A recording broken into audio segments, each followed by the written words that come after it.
힘들었겠습니까? 하나님께서 영광을 받으신 줄로 믿습니다. 또 특별 찬양으로 우리 예배를 하나님께 드리는 예배를 복되게 하신 귀한 가정 위에 하나님의 축복이 닿으시기를 주님의 이름으로 축복합니다. 오늘 아침에 우리가 부활절을 앞두고 십자가의 은혜를 우리가 생각하면서 오늘 고린도전서 1장 17절에서 25절에 있는 말씀을 통해서 고린도전서 1장 18절에는 십자가는 하나님의 권능이다 이렇게 짧게 요약을 할 수 있습니다. 십자가는 하나님의 권능이다. 여러분 이 문장을 묵상을 해보시면 십자가가 왜 권능인가 우리가 생각을 해주시고 1장 또 20절에 보면 지혜로운 자가 어디 있느냐 서기관이 어디 있느냐 이 세상에 변론가가 어디 있느냐 이렇게 질문을 던집니다. 그때 당시에 그리스의 지혜라고 하는 것은 그리스의 신화라든지 그리스도의 아주 그 문화와 학문이 꼽히는 그런 시기였습니다. 그리스의 많은 철학자들이 나오지 않았습니까? 그래서 그리스도가 아니라 히랍. 그 다음째 이 서기관은 누구를 상징하느냐면 유대인들을 상징합니다. 유대인들이 성경을 기록을 하고 성경을 전파하고 성경을 복사하고 그렇게 해서 그때 그들이 가장 지혜로운 사람 또 히랍 사람들 그리스 사람들이 가장 지적인 사람들이라 이렇게 세상에 평론을 받고 있는 그런 시대였습니다. 그런데 하나님께서는 이 세상의 지혜를 어리석게 만들지 아니하셨느냐 이렇게 말씀을 하고 있습니다. 하나님의 지혜에 있어서는 세상의 지혜로 하나님을 알지 못하므로 하나님께서 복음의 선포에 어리석은 것으로 믿는 자들을 구원하시는 것을 기뻐하셨도다. 이 말씀의 주제는 무엇이냐면 세상 지혜로는 하나님의 지혜를 알 수 없다. 우리가 세상의 지식으로는 하나님을 알 수가 없습니다. 만약에 세상의 지식으로 하나님을 알 수 있다고 하면은 뭐 대학을 나왔다든지 대학 교수들이 하나님을 잘 알아야 되죠. 그런데 그렇지 않지 않습니까? 우리나라의 아주 유명한 석학이라고 하셨던 이어령 교수는 아주 늦게 명예교수로 있을 때 이분은 이화여대의 오랜 그 교수로 이분의 책을 우리나라의 중년들 치고는 안 읽어본 사람이 하나도 없을 겁니다. 많은 책을 썼지요. 그분이 딸의 권유로다가 늦은 나이에 예수를 믿고는 자기가 쓴 수백 권의 책은 자기는 이 쓰레기 같은 것을 쓰기 위해서 가장 고귀한 하나님의 사랑을 몰랐다 이렇게 표현을 하기도 했습니다. 연세대학교에 원래 그 100세가 되신 그 김영석 교수라고 하는 분 저도 그 청년일 때 학생일 때 책을 많이 읽었는데 그분이 요즘에 기독교 방송국에 나와서 하는 이야기를 참 들으면서 예수를 믿는 것이 자기에게는 가장 큰 축복이었고 하나님의 지혜를 알게 되었다. 그래서 내가 이만큼 건강하게 아무 하자 없이 인생을 살게 됐다라고 그런 요지로 이야기한 것을 들었습니다. 세상의 지혜로 세상의 지식으로 하나님의 지혜를 알 수가 없습니다. 만약에 그랬다면 가난하거나 또 배우지를 못한 사람들은 하나님의 지혜를 얻지 못해서 구원을 받지 못했을 것이기 때문에 하나님께서 세상 지혜로, 세상 지식으로 하나님을 알게 하는 것이 아니라 믿음으로 하나님의 지혜를 가질 수 있도록 하나님께서 그런 은혜를 베풀어 주셨습니다. 하나님의 지혜에 있어서는 세상의 지혜로 하나님을 알지 못하므로 하나님께서 복음의 선포에 어리석은 것으로 믿는 자를 구원하시는 것을 기뻐하셨도다. 유대인들은 표적을 요구하고 그리스인들은 지혜를 추구하나 우리는 십자가에 못 박히신 그리스도를 선포하니 그분은 유대인에게는 걸려서 넘어지게 하는 것이요 그리스인 히랍인들에게는 어리석은 것이로되 부르심을 받은 자들에게는 유대인에게나 그리스인에게나 그리스도는 하나님의 권능이시요 하나님의 지혜니라. 하나님의 어리석음이 사람보다 지혜롭고 하나님의 약함이 사람보다 강함이라. 하나님께서는 십자가의 복음을 통해서 십자가에 못 박히신 그리스도를 선포하는 것으로 인해서 유대인들에게는 율법을 붙들려 있는 유대인들은 그 일 때문에 걸려 넘어지게 하는 결과가 되었고 그리스도인들에게는 어리석게 보이는 것이지만은 구원을 받는 하나님의 지혜로 구원을 받는 사람들에게는 십자가의 도가 하나님의 권능이라 이렇게 이야기를 하고 있습니다. 십자가의 도가 무엇입니까? 십자가의 은혜가 무엇입니까? 우리 청년들이 지금 부활절을 기해서 십자가를 지금 만들고 있습니다. 그 십자가를 만드는데 나는 내가 의도한 것은 우리 청년들이 모여서 십자가에 나무를 붙들고 씨름하라고 만드는 게 아니고 십자가를 제작함으로 하나님의 은혜를 생각하고 하나님께서 십자가를 지실 때 얼마나 고통스러웠을까, 예수님께서 얼마나 힘드셨을까, 좀 이런 거를 묵상하고 생각하면서 그렇게 만들려고 그렇게 이야기를 했는데 그렇게 하는지 모르겠습니다. 어제도 봐서 막 그렇게 하는 데를 보니까 어제 내가 이렇게 보니까 우리 문수 형제 발등 안 깨졌어요. 그거 떨어뜨려 가지고 막 아프다고 그렇게 하던데 십자가는 무엇을 의미합니까? 십자가 자체의 능력이 있다는 얘기가 아닙니다. 어떤 사람들은 이 십자가를 가지고 뭐 부적처럼 사용하는 경우가 있어요. 이 우리들의 믿음의 신앙이 타락을 하면 종교가 됩니다. 종교가 된 캐토릭에서는 마치 십자가에 무슨 영험한 효력이 있는 것처럼 그런 걸 목에 걸고 다니면은 뭐 그때 당시에 드라큘라가 도망을 간다든지 뭐 그런 부적처럼 사용했습니다.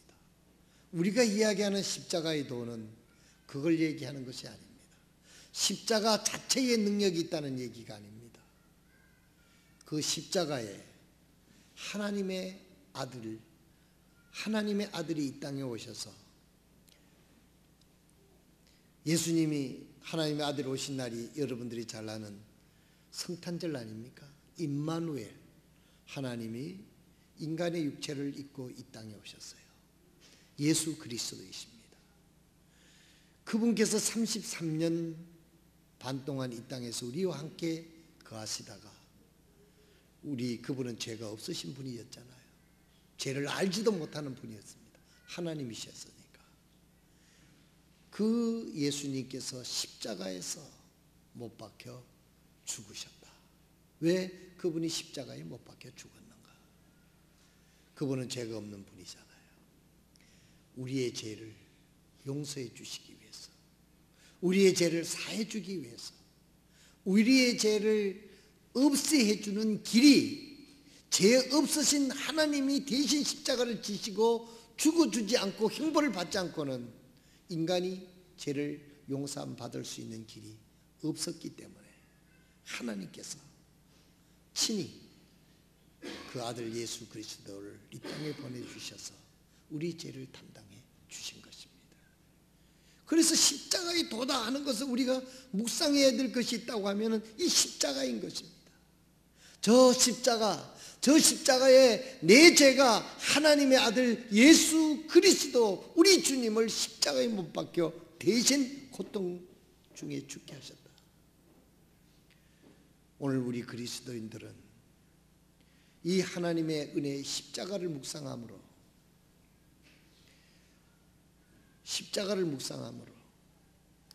하나님이 나를 얼마나 사랑하시 주셨는가, 내가 어떤 존재인가, 하나님이 나를 사랑하셔서 독생자를 십자가에 못 박아서 대신 죽게 하셔서 나를 구원했으니 나는 나의 가치는 예수님 짤이다. 예수님을 대신 십자가에 못 박고 나의 죄를 용서해 주셔서 나를 구원하셔서 영원한 부활의 생명을 주시고 하나님의 나라에 들어가게 하셨으니 우리가 십자가에 도라고 하는 것이 바로 하나님이 이 땅에 오셔서 우리 죄를 위하여 대신 죽으셨다는 겁니다. 그 길이 우리가 구원받을 수 있는 유일한 길이기 때문에, 유일한 길, 다른 길이 없어요.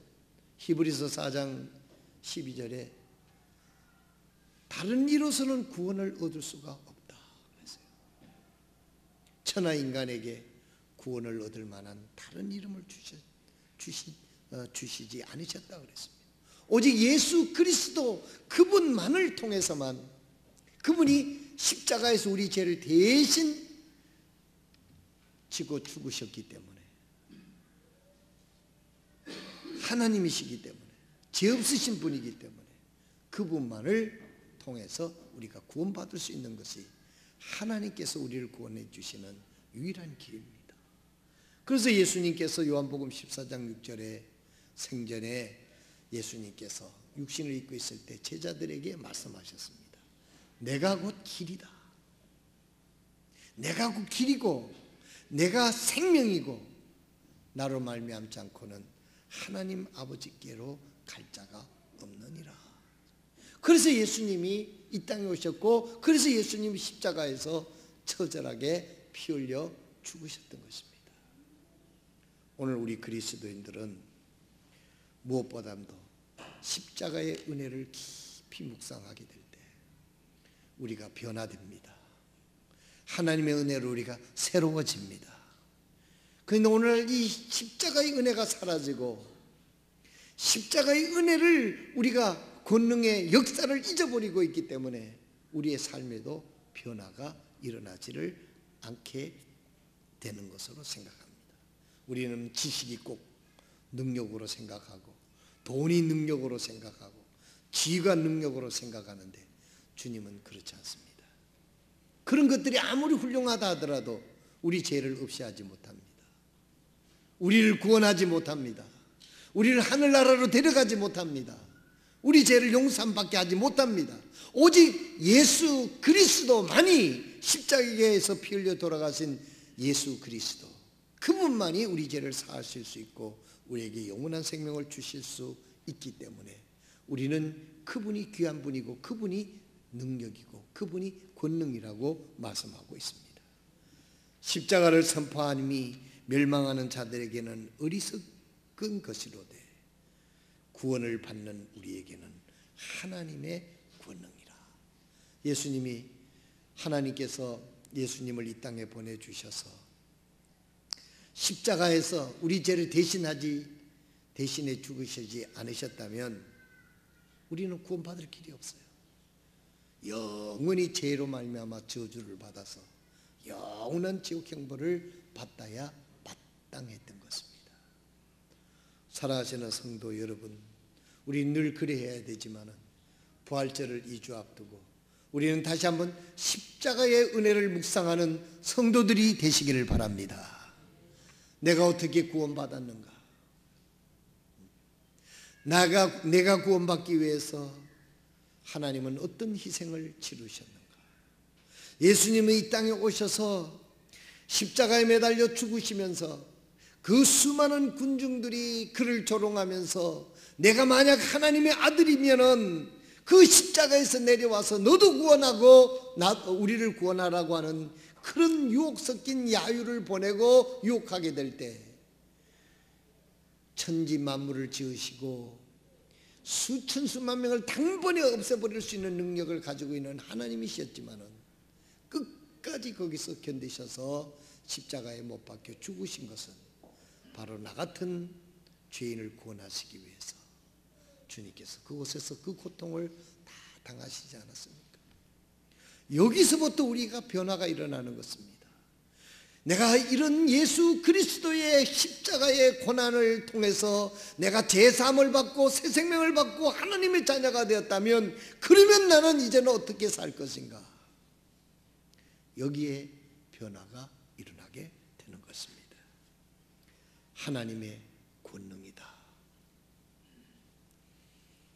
요한복음 19장 38절에서 42절에 있는 말씀을 보겠습니다. 여러분 내가 앞으로는 이 스크린에 띄우려고 그랬는데 어떤 분들이 스크린에 띄우면 안 좋다고 그러기를 하더라고요. 성도들이 좀 찾고 막 이렇게 표시를 하고 이래야지 가만히 앉아서 보게 되면 잠자기만 좋다고 그래요.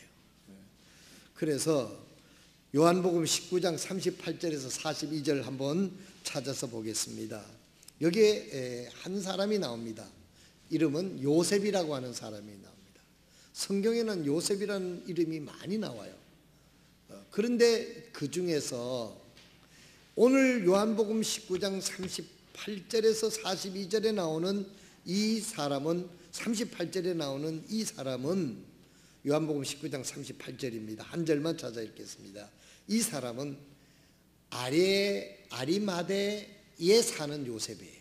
그래서 그 사람 요셉이 여러 명 중에서도 이 사람은 아리마대 사람 요셉이다 이런 뜻입니다. 안락동의 누구누구다 이렇게 말하는 것처럼 아리마대의 요셉. 아리마대의 요셉은 예수님의 제자였으나 유대인들을 두려워하여 은밀히 따르더라. 예수를 믿기는 믿었는데 숨어서 믿었던 사람이에요. 은밀히 따랐다. 그때 당시는 이런 일이 흔했다고 그래요. 왜냐하면 그 사회가 주류를 이루고 있었던 사람들이 앞서서 말씀을 드린 대로 유대인들이었습니다. 바리새인, 사두개인, 율법사 이런 사람들이 아주 그 주력을 율법을 중요시하는 그 유대 사회의 주류를 이루고 있었습니다. 그런데 예수는 어떤 사람입니까? 율법을 통해서 구원받는 것이 아니고 율법을 통해서 구원받으려고 하는 것은 너희들이 노력으로 의로 구원받는 것으로 유대인들은 생각을 했습니다. 바리새인들은 특별히 바리새인들은 그렇게 생각했어요. 그런데 예수님께서는 오셔서는 율법을 통해서 구원받는 것이 아니라 하나님께서 마련해 주시는 그 구원의 방법을 통해서 너희들이 의로워지고 구원받을 수 있다 그러니까 유대인들을 이 예수님을 이단아로 취급을 하게 되는 것입니다. 그런데 여기 아리마대 사람 요셉이 그런 그 살벌한 분위기 속에서 어떻게 내가 예수를 믿는다고 그렇게 할 수 있습니까? 이 아리마대 사람 요셉은 어떤 사람이냐면은 굉장히 부유한 사람이었다고 그래요. 그리고 유대 사회의 공회의원이었습니다. 지금으로 말하면 집권당 주요 당직을 맡을 정도로 유력한 그런 국회의원 중에 한 사람이었습니다. 그런 사람이 어떻게 그런 살벌한 그 정서 속에서 예수를 믿는다 하기가 참 보통 어려운 것이 아니었지요. 그래서 성경은 이를 얘기하기를 아리마대 요셉은 예수의 제자였으나 유대인들을 두려워하여 은밀히 따르더라. 오늘 우리 교회도 이렇게 은밀히 따르는 분들이 있습니까? 요즘에는 분위기가 살벌하지 않습니다. 드러내놓고 예수 믿어도 오히려 내가 자신이 없어서 그렇지 오히려 드러내놓고 믿기가 훨씬 낫습니다. 여러분 직장이나 어디든 가서 나 예수 믿는다 하고 공포를 확실하게 하면은요, 맨 처음에는 좀 조롱을 당해도 우리의 진실성이, 믿음의 진실성이 드러나면 그들로부터 보호받아요. 저는 경험한 게 그렇습니다. 군대 가서 쫄병일 때 신학생이니까 물론 당연히 그래 해야 되겠지만 나는 예수 믿는 사람입니다. 주일날은 교회를 가야 되고 등등 쫙 그렇게 했더니 하나님께서 은혜롭게 그 내 믿음을 인정을 다 해주고 분대장 소대장 연대장 할 것 없이 훈련소에서는 아침 조회를 딱 하면 그 중대장이 연설을 딱 하고는 내 이름을 부르면 앞으로 그러면 내가 가서 그날 기도를 하고 시작을 했습니다. 아무 사고 없이 오늘 훈련을 잘 마치게 해달라고. 그러니까 우리 중대에 내가 예수 믿는 사람인 걸 다 알아요. 그런데 그 다음부터는 무슨 자리가 있으면 그들이 나를 보호해 주더라고. 그래서 내가 그때 생각했어요. 어디 가서든지 태도를 분명히 하면 오히려 보호를 받을 수도 있구나 하는 그런 생각을 했습니다. 여러분도 직장 생활이나 학교에 가서 그렇게 할 때 여러분의 정체성을 확실히 하면 맨 처음에는 조롱을 하기도 하고 그렇게 했습니다만은 나중에는 보호받아요. 쟤는 술 안 먹는다, 교회 나가 하고 오히려 술을 권하지 않고 음료수를 대신 이렇게 주문해 주는 그런 경우도 있지 않습니까? 이제 더 이상 유대 사회가 아니니까 우리는 은밀하게 믿을 필요 없어요. 드러내놓고 나는 예수 믿는 사람이다. 예수 믿는 이 사실 때문에 핍박을 받으면 하늘의 상이 크다고 그러지 않았습니까?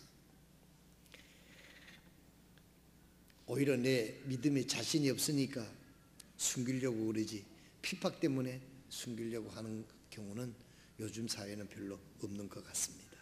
이 아리마대 사람은 그런 사람이었어요. 사회적 지위 이런 것들 때문에 그때 당시에 그 문화에 살벌한 문화에 억눌려서 은밀히 예수를 따르는 사람이었습니다.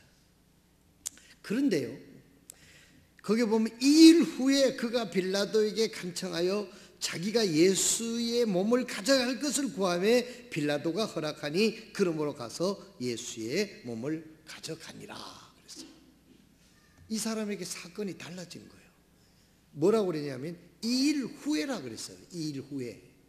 무슨 일이 있었기 때문에 2일 후에라 그랬냐. 사람에게는요, 예수를 믿게 되는 계기가 있고 순간이 있고 결정적인 그런 모먼트가 있게 마련입니다. 우연이 아닙니다. 하나님의 섭리 속에서 내가 예수를 믿는 결단을 하게 하고 하나님은 그런 결단을 통해서 헌신을 통해서 내 믿음대로 될지어다 하나님께서 믿음을 주시고 그 믿음의 선언에 따라 그렇게 하도록 힘을 주실 줄로 믿으시길 바랍니다. 예배를 우리는 보러 간다고 그랬는데 예배를 드리는 것입니다. 하나님 앞에 찬양을 올려드리고 하나님 앞에 기도를 드리고 올려드리고 하나님께서 축복해 주시고 맡겨주신 물질에 대한 하나님을 인정하고 감사하는 물질을 드리고 그 다음째 하나님이 말씀을 정하신 세우신 종을 통해서 하나님 말씀을 우리에게 주는 거예요. 그래서 그 하나님과 교제를 통해서 하나님이 말씀하시고 우리가 그걸 듣고 각자에게 주시는 말씀을 통해서 우리가 결단하고 성령의 도우심을 통해서 결단한 것을 이어가실 수 할 때 우리의 믿음의 진보가 있고 변화가 있고 하나님이 도우심을 순간순간 체험하게 되는 줄로 믿으시길 바랍니다. 오늘날 성도들 가운데는 예배를 드리는 게 아니라 관람하고 가는 사람이 많다고 오늘 설교를 잘하나 못하나 예배 분위기가 좋나 안 좋나 오늘 점심 메뉴가 뭐냐 뭐 이런 거 등등 이런 것만 감상하라고 하면 이거는 관람자가 되는 것입니다. 우리는 예배자가 돼야 될 줄로 믿습니다. 하나님 앞에 하나님의 인도를 받고 이곳에 와서 하나님께서 주시는 말씀을 통해서 이 시대에 내가 어떻게 살아야 되고 하나님의 말씀을 붙잡고 하나님이 주신 사명에 따라 내가 어떻게 살아야 될 것인가 하는 것을 하나님 앞에 자의적인 결단과 고백을 통해서 하나님 앞에 드려지게 될 때 하나님이 그 결단을 들으시잖아요. 하나님의 인격이 하나님이시니까. 그래서 그 하나님 앞에 헌신에 따라서 하나님이 축복하시고 세우시고 능력을 입혀서 하나님의 뜻을 이 땅에 이루고 가는 그런 하나님의 예배자로 하나님께서 우리를 구원해 주시고 우리를 불러주신 줄로 믿으시기를 바랍니다. 이 아리마대 사람 요셉은 착한 사람이었고 사회적인 지위가 있었던 사람이고 돈이 많은 사람이었고 부자였고 그런 사람이었습니다. 그런 사람이 은밀히 숨어서 예수님의 제자였는데 그렇게 섬기던 사람이 무슨 일이 있었든지 2일 후에 이 사람이 담대해졌어요. 빌라도 앞에 가서 간청을 합니다. 이 예수님이 어떻게 됐습니까? 공개 처형이 된 사람 아니에요. 역적이었어요. 만약 이 사람하고 친하다고 그러면은 불이익을 당할 수 있는 그런 위험한 가운데에 이 앞으로 장래가 창창한 이 사람이 출세지향적인 사람이 무슨 일인지 변해가지고 빌라도 앞에 갑니다. 빌라도 앞에 아무나 가는 게 아니에요. 그때 당시 이 사람이 국회의원 정도 신분이 되니까 총독 앞에도 나갈 수 있었지 보통 사람이 거기 가겠어요? 문전에 들어가지도 못하지. 이 사람이 빌라도 앞에 가서 예수님의 시신을 가져다가 자기가 장례를 치르겠다고 그러는 굉장히 담대해졌습니다. 그리고 자기가 준비해 놓은 그 무덤이 어떤 무덤이냐면 그 팔레스타인 지역에는 석회암 돌이 많이 있는데 그걸 굴을 파가지고 거기다 가족 무덤을 만들어요. 1, 2 이렇게 사방에 돌아가면서 아버지가 여기 묻히고 또 어머니가 여기 묻히고 이렇게 쫙 이렇게 그래서 바깥에는 큰 돌을 깎아가지고 그걸 딱 갖다 맞게 돼. 그게 팔레스타인 그 지역의 무덤 문화였습니다. 이분은 돈이 있고 그런 분이니까 미리 사가지고 무덤을 잘 만들어 놓은 그 무덤에다가 예수님을 아주 고급 그 좋은 그 세마포 그때 당시에도 세마포는 아주 고급 시신을 먹는 그런 것이었습니다. 그런 것들을 시신을 좋은 그 세마포로 예수님의 시신을 싸서 무덤에다가 장례를 드렸던 사람이 바로 아리마대 사람 요셉이었다는 거예요. 그러면 이 사람이 어떻게 해서 이렇게 담대한 사람이 됐는가?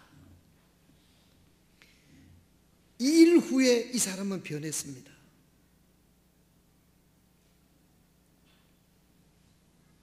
자신이 누구인지 정체성을 드러낸 것이었습니다. 이는 아리마대 요셉의 태도가 확실히 변했다는 것을 보여줍니다. 그래서 그가 새로 단장한 자기의 무덤에 예수님을 장사 지내는 것을 우리는 여기서 볼 수가 있습니다. 2일 후에 도대체 무슨 일이 있어서 아리마대 사람 요셉이 이렇게 변했습니까?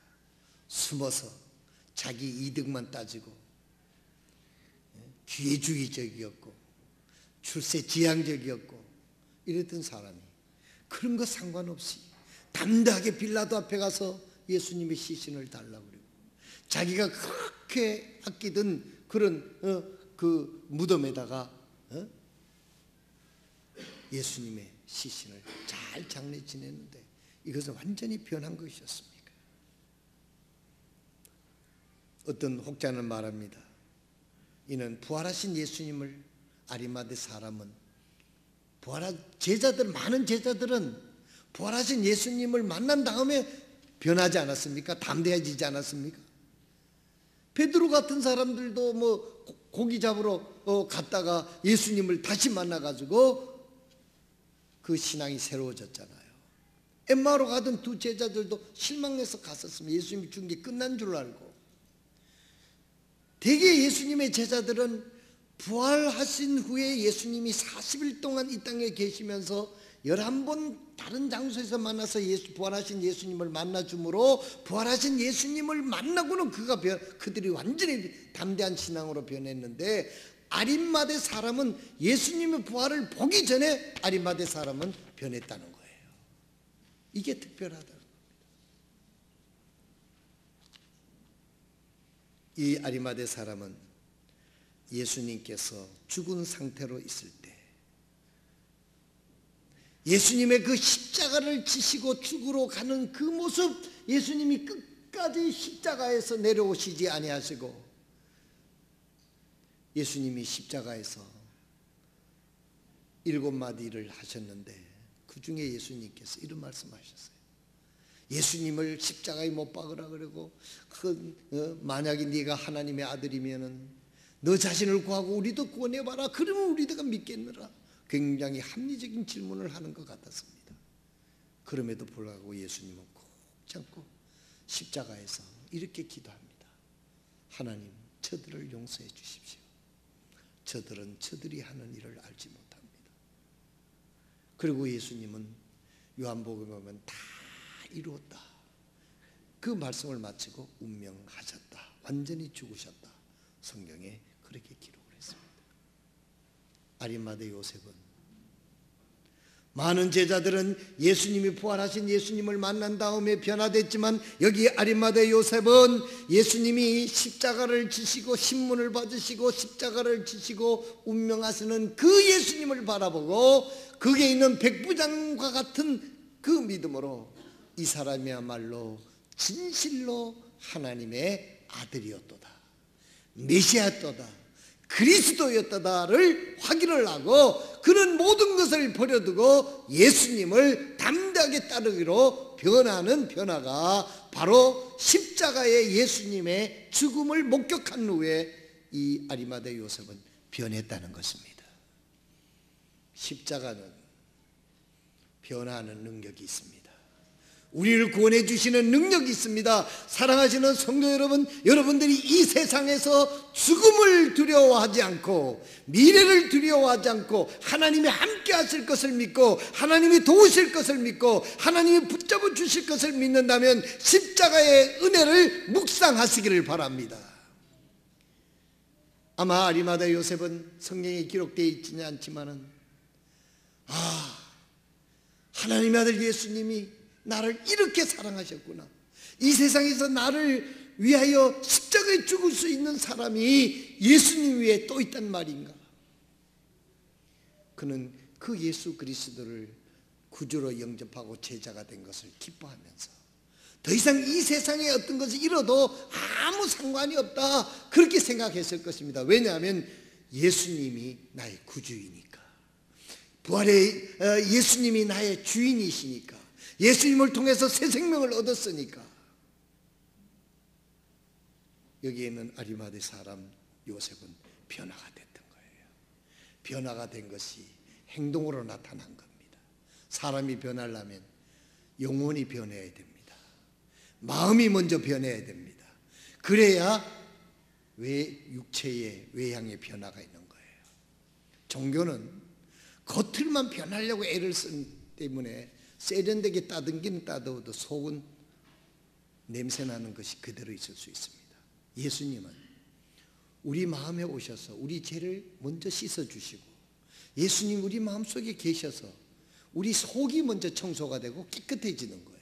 그래서 점진적으로 바깥으로 나와서 우리가 마침내 예수님처럼 성화되는 것이 바로 진정한 기독교인 것입니다. 아리마대 사람 요셉은 십자가의 주님의 은혜를 생각하고 그는 변했습니다. 예수님이 나를 위하여 십자가에 못 박혀 죽으셨구나. 이 사실을 확인한 후에 더 이상 두려워하지 않았다는 것이죠. 출세, 지위, 이거 그렇게 중요하지 여기지 않았습니다. 영원한 것을 보았기 때문에 예수님을, 그 하나님의 아들 예수님을 그는 보았기 때문에 그는 이렇게 표현했던 것입니다. 사랑하시는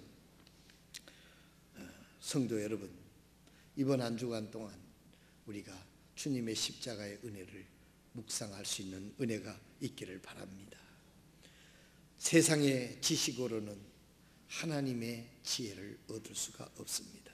시편 1장 여러분이 줄 묵상하시면서 시편 1편 2절에 보면 그는 주의 율법을 기뻐하며 그 율법을 밤낮으로 묵상하는도다.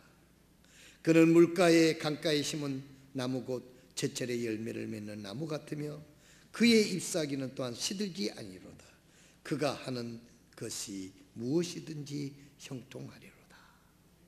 여러분, 예수 그리스도를 구주로 영접한 것으로 만족하지 마시기 바랍니다. 이미 예수 그리스도를 십자가에 예수 그리스도를 여러분이 구주로 영접했다고 하면 우리는 예수 그리스도의 십자가에서 나를 얼마나 사랑하시며 나를 위하여 죽으신 그 주님을 묵상하면서 하나님의 말씀을 밤낮으로 묵상한다는 것은 주님을 생각한다는 거예요. 그럼 그 결과가 어떻습니까? 팔레스타인 지역에, 그 사막 지역에 시냇가에 심어졌다는 것은요, 엄청난 축복입니다. 여러분, 우리 대한민국은 참, 여러분 세계의 정세를 보십시오. 지금도 신앙의 자유가 없는 나라가 얼마나 많이 있습니까? 가까이 북한을 보세요. 그런데 우리는 어때요? 얼마든지 찬양할 수 있고 기도할 수 있고 복음 전할 수 있고 하나님 앞에 예배할 수 있는 이런 축복의 나라에 태어나서 축복의 나라에 심겨진 것을 감사하시는 저와 여러분 되시길 바랍니다. 그런 물가에 심은 나무, 제철 열매를 맺는 나무 같으며 잎사귀는 시들지 아니하고 그가 하는 것은 무엇이든지 형통하리라. 사랑하시는 성도 여러분, 예수 믿으면 성공이 보장된 것이 아니라 형통이 보장됐다는 것을 믿으시길 바랍니다. 우리는 예수 믿고 실패할 수도 있고 잘못할 수도 있습니다. 그러나 우리가 예수 믿고 하나님과 함께하면 고난 중에서도 어려움 중에서도 하나님이 함께 하시는 형통의 길을 걸을 수 있음을 믿으시길 바랍니다. 우리가 예수님에게 깊이 뿌리가 내려서 예수님의 은혜를 우리가 받고 살으면 우리의 외모도 싱싱하고 희망차고 열매도 맺게 되는 줄로 굳게 믿으시길 바랍니다. 십자가의 권능이 이런 것입니다.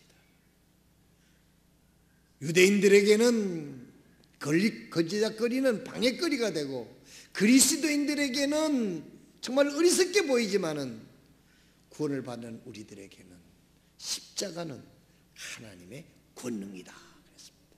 우리를 구원하시는 하나님의 능력을 보는 것이다. 그렇게 말씀하시고 있는 것입니다. 사랑하시는 성도 여러분, 이제 우리 모두는 하나님이 나를 얼마나 사랑하셨는가, 십자가에서 우리를 사랑하시는 주님을 묵상하고 그 주님께서 부활하셔서 나와 함께 하시고 어떤 형편에서든지 세상 끝날까지 나와 함께 하시는 그 주님과 동행하는 삶이 얼마나 형통하는 삶이며 얼마나 능력이 있는 삶입니까? 이 세상에 그 어떤 유능한 사람이 나의 죽음까지도 함께 할 수 있는 분은 우리 주님 예수님 뿐이 없는 것입니다. 어떤 어려운 속에서도 많은 사람들이 다 등을 돌린다 하더라도 예수님만은 끝까지 우리와 함께 하신다고 약속해 주셨습니다. 이것이 형통하는 삶이에요. 이 은혜가 십자가의 권능을 우리가 생각하면서 이 한 주간도 하나님과 여러분들이 동행함으로 형통하는 삶이 되시기를 주님의 이름으로 축원드립니다. 기도하겠습니다.